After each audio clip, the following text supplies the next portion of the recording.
Hey, so back here in the Maldives again, my private butler just brought me some free champagne. And in this video, I'm gonna show you how to unlock everything you need to know before your trip to the Maldives. I've been here multiple times and I've made a lot of big mistakes. So in this video, I'm gonna share the best and biggest tips before you come to the Maldives. Even if you've already booked your trip, it doesn't matter. This video could save you thousands of dollars and it'll elevate that status. So you're staying in baller villas like this instead of something hidden in the jungle. So I'm gonna reveal everything that you need to know. And maybe if your friends are coming here or some family, make sure you send them this video and they'll be thanking you because you can save thousands of dollars before your trip, even if it's already booked. Now I'm back from my trip from the Maldives, and let's dig into the things that you really need to understand before you book any sort of vacation or trip over there. One of the first big decisions you need to make is, are you gonna stay at a resort that has an island that's accessible via a seaplane or a speedboat? Now, the reason that this is so important is because logistically, and there is a price tag associated with it, some resorts are charging upwards to $2,000 for a round trip seaplane. So your flight to the island could potentially be more than it costs to actually travel from the United States all the way to the Maldives. And this was the case for one of my trips over there, where it was actually cheaper to fly from LAX to the Maldives than it was from the Maldives to the island in the Maldives. So again, this is an important decision. And what you really need to understand here is that a speedboat resort is typically going to be a lot cheaper and faster to get to, and logistically just a lot easier from the airport. So after staying at multiple islands with speedboats or seaplanes, I would say consider the budget, because there is going to be a high price tag per seaplane and per person. And there's also going to be a time delay, meaning that once you land in the Maldives, there's a short period of time. I think it's like 6:30 to 3:30 p.m.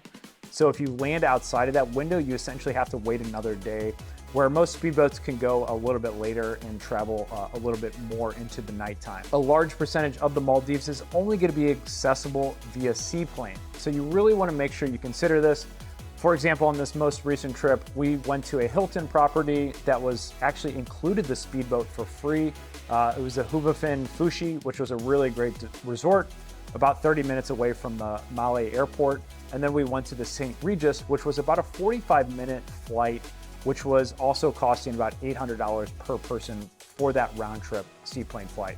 So again, this is just kind of to give you a little bit of insights on how much these things cost. A few years ago, or last year, we stayed at the Hilton property that is accessible via a speedboat, but they did charge, and I believe it was around $300 to $400 per person for that speedboat. So the next thing you need to understand is, how long are you actually going to stay in the Maldives? And again, I suggest actually being in a resort for a minimum of 5 days. If you're traveling from the US or overseas, I would suggest probably trying to up that to 7 days.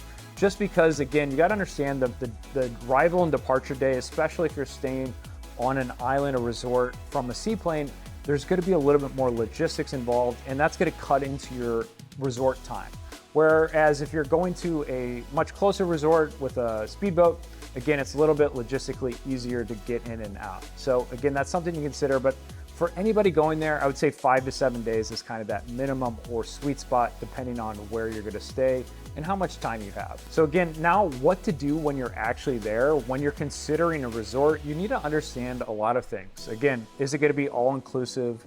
What are the food prices? What is there to actually do on the island?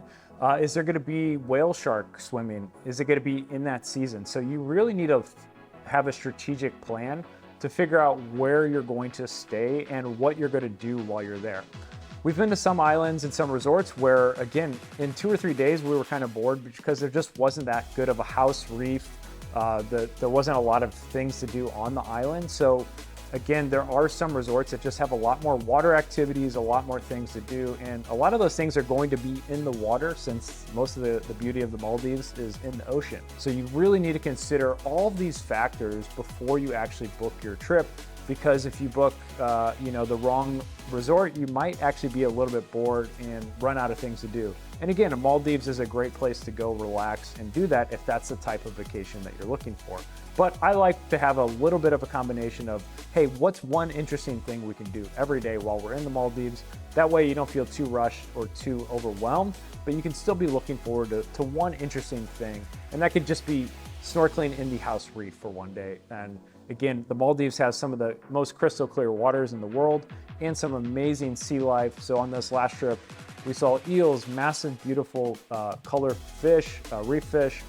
We saw little sharks, stingrays, and a lot of amazing wildlife. And in the past, I've done whale shark swimming with huge, 20-foot manta rays, and then also swimming with turtles. So there is a combination of really beautiful sea life. And so you really want to consider that when you're picking a resort.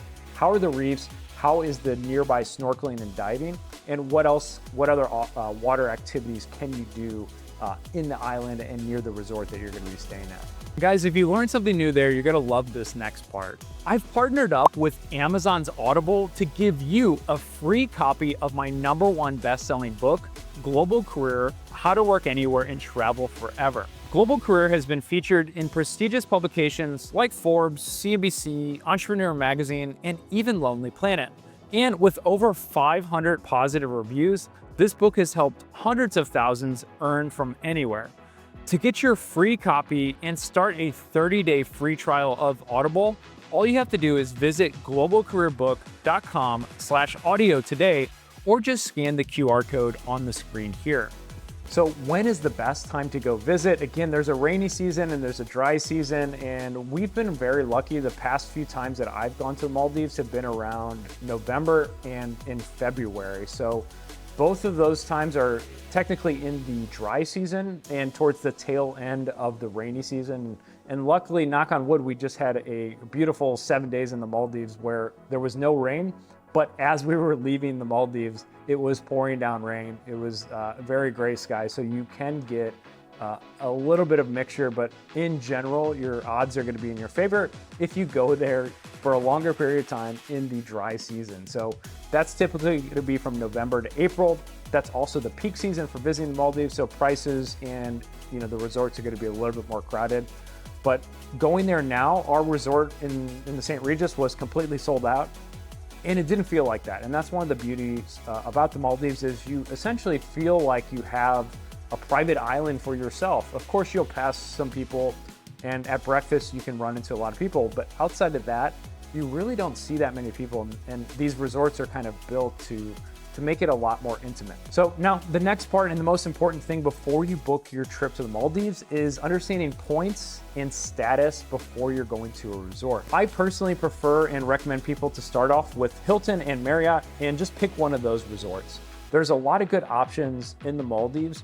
And the reason I suggest doing this is because the path to getting high status at one of these hotels is a lot easier and faster with credit cards. So if you've already booked your trip to the Maldives, you can still unlock some of these hotel statuses. And again, for our trip to the Maldives, having status saved us about, let's just call it at least $1,000 for this total trip in free food, free breakfasts, free champagne, free desserts, free perks like that. And these are going to be things that if you have a family, that can cost you, $2,000 to $3,000 in perks for just one trip, right? And so these are perks that you're getting on every single one of your vacations. So the fastest way to get Hilton status, their diamond status, their top tier status, is with the Amex Aspire card. Again, I'll leave a link below in the description where you can actually get and sign up for this card. It comes with a lot of great perks, and if people are interested in it, I'll make another video on that later. But if you're interested in getting Hilton Diamond access, and again, some of these breakfasts that it includes, you can get room upgrades, complimentary drinks, champagne, gifts, and you can get upgraded to rooms where pretty much every time I've been to the Maldives, we've gotten a room upgrade, which can change your room situation from $1,000 a night to $5,000 a night, from a island villa to an overwater villa.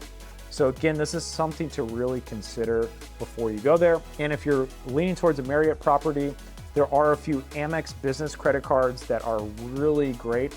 but it's a little bit more complicated to reach those top tier status. So one of the best cards for Marriott is the Bonvoy Brilliant card. This comes with status included as well, and it'll help you expedite getting those status tiers a lot faster. And again, just to reiterate, for almost every trip, having status is going to really unlock a lot of free benefits that are going to make your trip just feel a lot better. You're going to get an elevated level of attention and just overall make everything a lot more affordable. You're going to get better upgrades, you're going to get better service, and overall just a better experience for every trip you take. So again, I think it's one of the easiest and best ways to improve your trip if you haven't booked it yet, or if you're looking to go in the future. So some of the last things to consider before your trip to the Maldives are what else to actually do there. What are you interested in? I know I kind of mentioned this in the beginning, but you really need to understand and to pre-book some things. Now, in the past, a few mistakes that I made was I just planned on showing up and kind of booking stuff when I was there.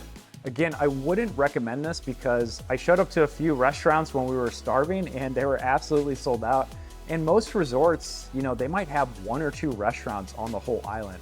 So you really, if you have a time that you want to be eating and kind of coordinating your schedule, you want to make sure you pre-book as much as possible. And the reason you want to do that is because it doesn't really cost you anything to change it, especially restaurant reservations. You're going to want to book all those for dinner, and you're going to want to make sure that you do a little bit of research to figure out, okay, here's the restaurants that I think I'm going to like a little bit. Take a look at the menus, because we've been in some resorts where, the restaurant is 3 or 4 times more expensive, and we actually didn't like that. So we tried it out, and then we ended up adjusting the later dates to eat at some of our more preferable restaurants. The second thing I recommend is, we usually do this because food and drinks and alcohol is very expensive in the Maldives. What we typically do is we'll wake up, we'll have go to breakfast, 30 to 45 minutes before it closes, eat a really big breakfast, and then we'll have a light snack for lunch, and then we'll have a dinner. Again, you're in the Maldives, you're not really going to be too strenuous, so the food situation is great. But I would say overall, some of the restaurants are, for the price, when you consider it, they're good, but they're not absolutely blowing you away. I would say in the Maldives alone, I've only had 1 or 2 meals that I was absolutely blown away with, but I have had some of the best breakfasts, and the St. Regis breakfast has been one of the best breakfasts that I've had in the Maldives, and also probably top 5 around the world. So again, the food is really good, but I wasn't super amazed by a lot of the restaurants in the Maldives. Again, I think it's an island within an island, so the prices are going to be super high, and the quality is going to be really hit or miss depending on the restaurant, the chefs, and kind of what type of food you're used to.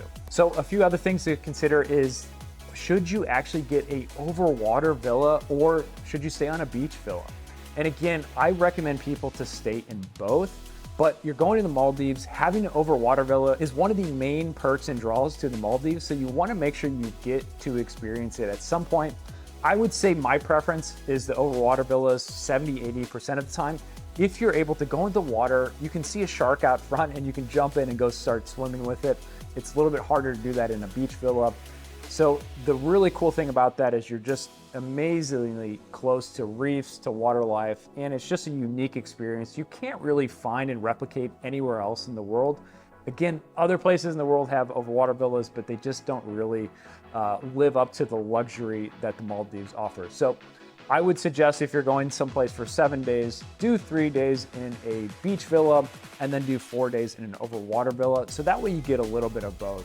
And each resort is going to have a little bit of a difference between their offerings. So I would say to double check and see what are the price differences, what is the structure difference, how much privacy are you going to have? Because I've been in some beach villas that are like you have your own private beach and it's really nice. But there's some where it's right in front of the main public beach and it's not as private. So again, it really is going to vary, but I'd say don't go to the Maldives without at least experiencing a few nights in the overwater villa. I hope you enjoyed this. If you've been to the Maldives or if you have any questions, I'll be answering all of the questions you have in the comments below. I would love to hear about your upcoming trip. If you have any questions, I would be more than happy. And again, I'm gonna leave a video that was hand selected for you just here. So make sure you check that out for your next YouTube watch.